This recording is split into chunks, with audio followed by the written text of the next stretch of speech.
concernant la question de Jean-Pierre Bemba. Que pensez-vous? Quelles sont les relations que vous avez avec Jean-Pierre Bemba? Donc sur la question de Jean-Pierre Bemba, je sais que ça intéresse beaucoup de gens. Alors c'est intéressant, mais j'en ai parlé un peu in tempore non suspecto, et assez régulièrement j'en ai parlé dans mes interventions. Moi, je suis un légaliste. Je suis pas là pour discuter des décisions de justice. C'est pas mon rôle. Je pense que dans une démocratie, c'est important que chacun fasse son travail, que le procureur fasse son travail, que l'avocat fasse son travail et que le juge ou les juges fassent leur travail. En l'occurrence, ce qui m'a beaucoup choqué dans cette affaire, c'était plutôt ces deux aspects bien distincts. Le premier, c'est le deux poids deux mesures. Je ne m'explique pas qu'il y ait tant de crimes qui soient commis encore à l'heure actuelle au Congo, dont on voit clairement la trace et la responsabilité directe ou indirecte du pouvoir, afin de créer les conditions d'instabilité nécessaires à garder le pouvoir et à ne pas organiser des élections. Et je ne vois pas de mouvement de Madame Bensouda, ou en l'occurrence de la justice pénale internationale. Je vous rappelle que par exemple la FIDH, donc de Monsieur Paul Ntsapou, a fait, donc la Fédération internationale des droits de l'homme, a fourni un rapport très détaillé et complet sur les témoignages qui ont été recueillis par lui-même en Angola. À l'époque, il m'avait demandé de l'aide pour pouvoir aller recueillir en première main les témoignages. Évidemment, je m'étais mis à sa disposition, et donc il a pu aller sur place à Dundo, près de la frontière avec le Kasaï. Il a pu se rendre et parler aux réfugiés. Et dans les témoignages qu'il a lui-même recueillis, et que moi-même par la suite j'ai recueillis, c'était assez frappant de voir qu'effectivement, on a parlé régulièrement de Kamwina Nsapu, qui ne parlait pas Chiluba, mais qui parlait Swahili. Je pense qu'il y a là suffisamment d'éléments suspects pour qu'il y ait une vraie enquête là-dessus. Et effectivement, je ne m'expliquais pas qu'il y ait eu une telle diligence qui a été faite par rapport au dossier de Jean-Pierre Bemba. De voir qu'effectivement, on a parlé régulièrement de Kamwina Nsapu, qui ne parlait pas Chiluba, mais qui parlait Swahili. Je pense qu'il y a là suffisamment d'éléments suspects pour qu'il y ait une vraie enquête là-dessus. Et effectivement, je ne m'expliquais pas qu'il y ait eu une telle diligence qui a été faite par rapport au dossier de Jean-Pierre Bemba. Et je rappelle, Jean-Pierre Bemba n'a jamais mis les pieds en Centrafrique pendant que les crimes qu'on reproche à ses troupes, qu'on a reproché à ses troupes, ont été perpétrés. Je rappelle qu'ils étaient sous ordre d'une armée, d'un commandement étranger. Et pourtant, même si les actes commis étaient très graves, et aujourd'hui, il ne s'agit pas de ne pas compatir avec les victimes, les familles des victimes, il ne s'agit pas de ça. Mais il s'agit de raison gardée. C'est-à-dire qu'effectivement, lorsqu'il y a une telle sévérité par rapport à quelqu'un, parce qu'il a nominalement le commandement, la responsabilité de troupes qui ont commis des crimes, et qu'on le condamne à plus de presque 20 ans de prison, je ne m'explique pas que pendant ce temps-là, on laisse les crimes se perpétrer, des crimes de masse se perpétrer au Congo. Là, il y a une claire main, ou en tout cas une instrumentalisation claire qui est faite par le pouvoir actuel, et que il n'y ait aucune forme de sévérité ou de diligence dans ce cas-là. Donc ça, c'était mon premier problème, deux poids, deux mesures. Je trouvais ça d'une injustice assez scandaleuse. Et puis la deuxième chose, c'est qu'effectivement, j'étais très touché par le destin d'un compatriote.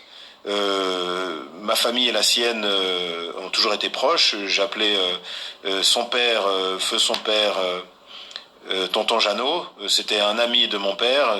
Mes parents sont les parrains de mariage de sa sœur, donc nos familles sont liées, même si nous n'avons pas exactement le même âge et que nous ne sommes pas des amis à titre personnel.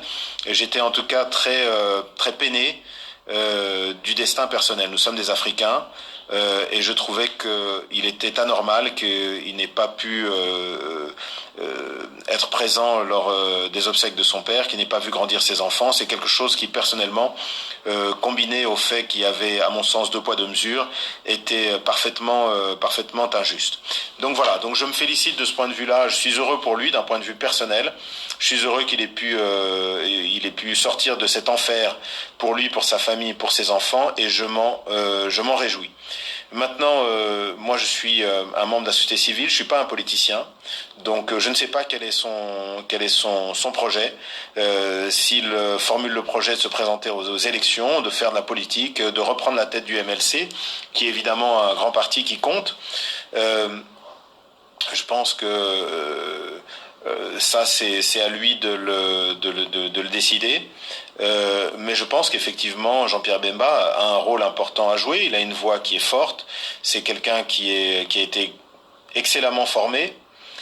C'est quelqu'un qui a une vraie personnalité, qui a assumé des grandes fonctions au plus haut niveau de l'État dans notre pays. Et donc c'est une figure incontournable de ce point de vue-là. Maintenant, est-ce que il sera candidat aux élections? Moi, ma grande question, c'est pas tellement qui sera candidat aux élections ou quel serait idéalement s'il devait y avoir un candidat unique de l'opposition, parce que je sais que c'est une question qui revient souvent. Ma question, c'est qu'aujourd'hui, je sais que la Kabylie fonctionne beaucoup par la distraction. Or aujourd'hui, on est en train de nous distraire en nous faisant croire qu'effectivement, il y aura des élections le 23 décembre. Ce qui y aura le 23 décembre, si jamais il y a quelque chose, ça sera une farce, un théâtre de chez nous d'élections. C'est-à-dire qu'on aura effectivement beaucoup de personnes qui n'auront pas l'opportunité de se présenter. On continue à avoir les gens qui, juste pour avoir exprimé un point de vue, se font emprisonner, les jeunes de Filimbi, Lucha, etc., ou qui se font tuer. Le jeune de Filimbi qui s'est fait de Lucha qui s'est fait tuer récemment et à qui je voulais rendre hommage, sont des jeunes qui ont un grand courage et un grand engagement et qui doivent inspirer le courage à tous les gens épris de liberté et de démocratie. Et il en a fait le sacrifice suprême. Ça commence à faire beaucoup de sacrifices, ça commence à faire beaucoup de morts. Et moi, je pense qu'effectivement, dans un pays là où on dit que dans 6 mois il va y avoir des élections et là où on maintient des politiciens en prison, d'autres en exil, on maintient le dédoublement des partis politiques, on maintient le flou le plus absolu sur ce que le président de la République va faire, respecter ou pas la Constitution, ou s'il va encore mettre à contribution sa Cour constitutionnelle qui est à sa botte évidemment, pour nous faire encore une lecture complètement farfelue de la Constitution, on ne sait pas. Et donc évidemment les conditions pour avoir de vraies bonnes élections, là où tous les candidats vont pouvoir participer et présenter leurs projets librement, et là où tous les Congolais vont pouvoir choisir leur projet librement et leur leader librement, ces conditions évidemment, la situation actuelle du pays est incompatible avec la réalisation de telles élections. Et ça m'amène évidemment à conclure que j'ai la certitude en âme et conscience que M. Kabila n'organisera jamais de vraies élections au véritable sens du terme. Donc de ce point de vue-là, c'est important que on soit très clair. Moi, je pense que si Jean-Pierre Bemba doit s'exprimer, c'est pas seulement au niveau du MLC, de ses projets politiques, mais ça doit être comme tous les Congolais légalistes, patriotes, épris de liberté, de l'état de droit, de démocratie, de réclamer de vraies élections. On doit réclamer aujourd'hui de vraies élections.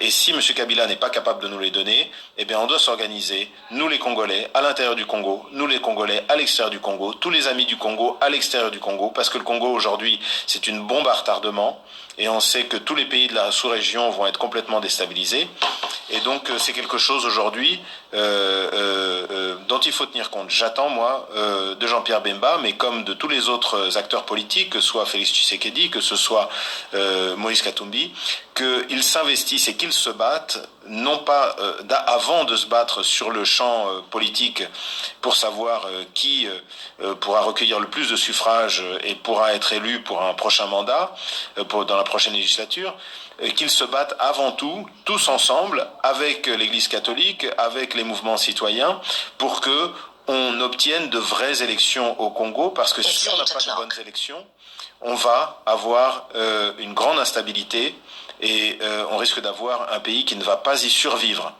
Alors voilà, c'est un peu l'appel que je lance. Alors je voulais juste faire un commentaire par rapport à ça. Je remarque effectivement que aujourd'hui, il y a une conjonction de facteurs qui fragilise beaucoup la Kabylie. Et c'est une situation dans laquelle nous tous, les Congolais, nous devons comprendre qu'aujourd'hui, c'est le moment d'agir. C'est aujourd'hui. C'est-à-dire que les marches qu'on a pu faire par le passé et qui n'ont pas marché parce qu'elles ont été réprimées ou peut-être parce qu'elles sont restées, elles sont tombées dans l'oreille d'un sourd. Aujourd'hui, c'est un moment qui est différent, c'est un moment qui est spécial. Et vous savez, c'est un peu comme la différence entre le tennis et le football. C'est vrai que c'est la Coupe du Monde maintenant. Le football, il faut 90 minutes très concentrées et très bonnes. Au tennis, pour gagner un match, il y a des minutes qui sont plus intenses que les autres, plus stratégiques que les autres. Et c'est là où les grands champions sont ceux justement qui arrivent à donner le maximum d'eux-mêmes, à être au maximum, 100% concentrés dans ces minutes décisives, sur ces balles décisives. Et bien là, aujourd'hui, au niveau du récit national congolais, nous sommes à un moment d'une balle décisive. Nous sommes dans une balle de 7, nous sommes dans une balle de match. Aujourd'hui, on est vraiment à un embranchement là où notre pays peut prendre deux directions. Soit on va avoir 15 ans de Kabila devant nous, comme le réclament certains de ses supporters et certains des profiteurs du régime actuel. Soit on va faire un retour à l'état de droit, un retour à la démocratie, un retour à la liberté, ce que nous souhaitons et ce que nous appuyons. Et donc voilà, je voulais en même temps vous appeler à participer à la marche du 30 juin à Bruxelles. Il y aura d'autres marches, il y aura d'autres appels, il y aura des appels au Congo. Je veux qu'on puisse, nous tous, les Congolais de la diaspora, les amis des Congos de l'étranger, qu'on puisse faire ce geste de solidarité pour encourager nos frères au pays qui vont devoir braver le danger, qui vont devoir s'exposer pour l'amour de notre patrie, pour l'amour de notre pays. Et donc, j'invite tout le monde vraiment à faire cette marche.